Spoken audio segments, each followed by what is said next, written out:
शेतकरी बांधवांनो, गोठ्यामधील साठवलेले गोमूत्र आपण शेतामध्ये असणाऱ्या पाण्याचं बेंड आहे त्या बेंडाच्या कडेला साठवण्याचं काम या ठिकाणी चालू आहे।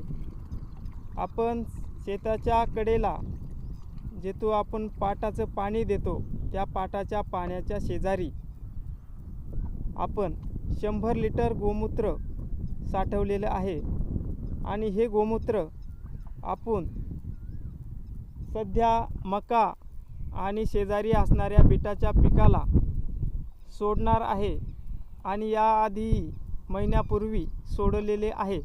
तर मित्रांनो, हे गोमूत्र काय काम करतं, या गोमूत्राचे फायदे आपल्या शेतातील पिकांना काय आहे याची सविस्तर माहिती आपण या ठिकाणी पाहणार आहोत।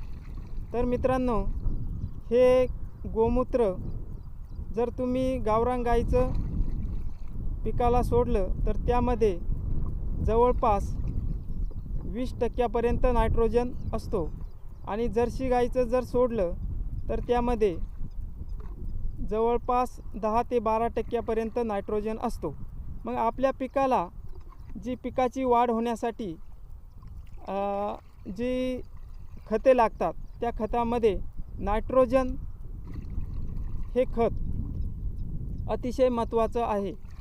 तर मित्रांनो, नायट्रोजन आपल्याला कशातून मिळतो, तर नायट्रोजन मिळतो युरियातून। तर युरियामध्ये जवळपास 46% नायट्रोजन आहे, परंतु तो नायट्रोजन हा रासायनिक पद्धतीने तयार केलेला असल्याने त्या नायट्रोजनमुळे किंवा युरियामुळे आपल्या मानवी शरीराला मोठमोठे आजार होण्याची शक्यता असते। मग याला पर्याय काय, तर याला पर्याय आपल्या गोठ्यामधील गोमूत्र आपल्या पिकांना देणे हाच याला पर्याय आहे। तर मित्रांनो, जे गोमूत्र आहे तो सेंद्रिय नायट्रोजन म्हणून काम करतो। तर आपण शेतातील कृषी दुकानामधील युरिया आणतो तो रासायनिक नायट्रोजन म्हणून काम करतो। मग तुम्हालाच ठरवायचे की आपण आपल्या शेतामध्ये सेंद्रिय नायट्रोजन द्यायचा की रासायनिक नायट्रोजन द्यायचा। तर मित्रांनो, या सेंद्रिय नायट्रोजनमुळे किंवा गोमूत्रामुळे पिकांची वाढ ही युरिया जसा टाकला जातो त्याप्रमाणे होते आणि हे गोमूत्र पिकांना कीटकनाशक म्हणून सुद्धा वापरतात। फवारणीद्वारे जर या गोमूत्राची 1 लिटर प्रति पंप याप्रमाणे जर फवारणी केली तर या गोमूत्राने मोठ्या प्रमाणात किडींची नायनाट होते आणि पीक जोमामध्ये वाढते। मित्रांनो, हा जे गोमूत्र आहे हे उत्तम कीटकनाशक, उत्तम नायट्रोजनचा सोर्स आणि उत्तम बुरशीनाशक म्हणून काम करते। तर मित्रांनो, या पावसाळ्याच्या दिवसामध्ये या गोमूत्राचा उपयोग मोठ्या प्रमाणात करावा, परंतु हे गोमूत्र वापरत असताना 100 लिटर प्रति एकर याप्रमाणे पाण्याद्वारे हे गोमूत्र दिल्याने अतिशय फायद्याचं ठरतं। तसेच जर आपल्याला फवारणी करायची असेल तर 1 लिटर प्रति पंप याप्रमाणे फवारणीसाठी हे गोमूत्र घ्यायचे। तर मित्रांनो, हे गोमूत्र आपल्याला युरियाला जसं 300 रुपये द्यावा लागतात तसे हे गोमूत्र आपल्याला फुकट उपलब्ध होते। फक्त गोठ्यातून वावरापर्यंत नेण्यासाठी आपल्याला मेहनत करावी लागते। तुम्ही म्हणता ही मेहनत फार जास्तच होते, तर मित्रांनो, तुम्ही युरियाची जरी गोणी आणली तरी दुकानदार तुम्हाला युरियाची गोणी बांधावरती आणून देत नाही. आपल्याला स्वतः दुकानात जावं लागतं आणि दुकानातून डोक्यावर टाकून बांधावरती आणावं लागतं. तशी जी मेहनत तुम्ही करता ती मेहनत ही गोठ्यातून गोमूत्राची साठवणूक करून बांधापर्यंत आणण्यासारखीच आहे. म्हणून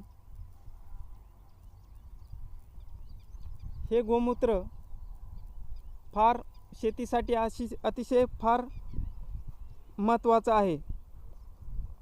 मित्रांनो, हे पाहू शकता माझं हे बीट पीक आहे. साधारणतः या बीट पिकाला जवळपास 40 दिवस झालेले आहे आणि हा बीट पिकाचं प्लॉट 60 दिवसामध्ये काढण्याला येतं.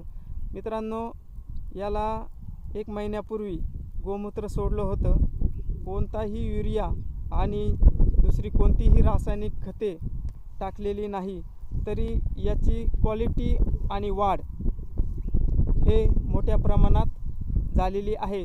मित्रांनो, याला कोणतेही खत आणि कीटकनाशक मारलेलं नाही, तरीही या गोमूत्राचा फायदा पहा. शेतामध्ये पहा कसा झालेला आहे. हा प्लॉट माझा सेंद्रिय बीट हा प्लॉट आहे. तर मित्रांनो, याला पूर्ण 100% सेंद्रिय म्हटलं तरी वावगं ठरणार नाही. मित्रांनो, 40 दिवसामध्ये या बीटाची क्वालिटी तुम्ही पाहू शकता. या बीट 60 दिवसामध्ये येतं, परंतु या 40 दिवसामध्ये कांद्यावानी बीटाची क्वालिटी झालेली आहे. याचा म्हणजे हे गोमूत्राचा उपयोग केल्याने अशी क्वालिटी आलेली आहे. तर मित्रांनो, गोमूत्राचा उपयोग हा अधिकाधिक वाढवा. पण जेव्हा आपण गोमूत्र वापरतो तेव्हा खालची जमीन ही ओली पाहिजे. ओली जर नसेल तर गोमूत्र प्रभावी ठरणार नाही आणि पिकांना हानी होईल. म्हणून खालची जमीन ही भरलेली किंवा खालची जमीन ओली पाहिजे. त्यामुळे पावसाळ्याच्या दिवसामध्ये सर्वत्र संततधार पावसाची चालू असल्यामुळे सर्वत्र ओलिताची जमीन आहे आणि या ओलिताच्या जमिनीमध्ये गोमूत्राचा उपयोग मोठ्या प्रमाणात करावा आणि सेंद्रिय शेतीला प्रोत्साहन द्यावे.